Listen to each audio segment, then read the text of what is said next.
Tales about Cornwall.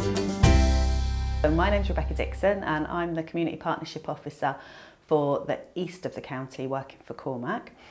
And so these new Cornwall Community Awards, just explaining a little bit about how they've come about. So we were at a committee meeting earlier this year for Cornwall in Bloom. And we just started to have a conversation about how many of our volunteers enter Cornwall in Bloom and awards categories and things like that, and how it's been really successful, because it has been a fantastic showcase and a judging process and everything for lots of the volunteers that work for us, and it's been going for a few years and it's been great.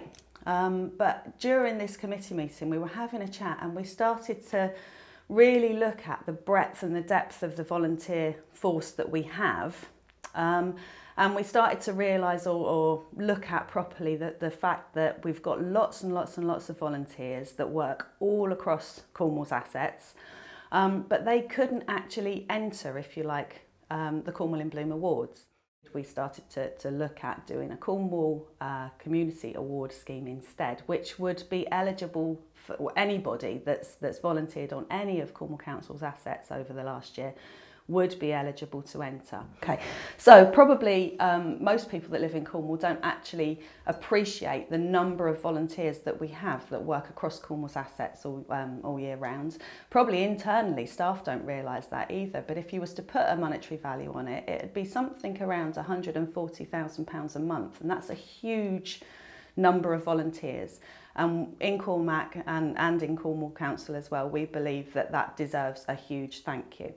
So what we've done is we've simplified the process. As I say, anybody that has worked on any of Cornwall's assets across the year can enter. So that could be public rights of way, it could be working on roads, it could be in parks and gardens, public open spaces, anything. It doesn't just have to be, you know, putting flowers in a flower bed or working in a community garden or anything. Anybody that's done any work at all is eligible to enter. So what we want to do is we want to bring all of these entries together into a celebration evening, a chance for Cornwall Council and CORMAC to say thank you to all of these volunteers.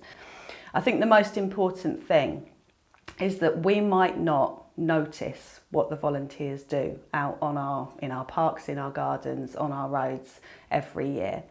We might not notice that internally with staff, and the people of Cornwall might not notice it, but I think we would all notice it if those volunteers suddenly stopped. And so we really do want to take this opportunity to say thank you to them.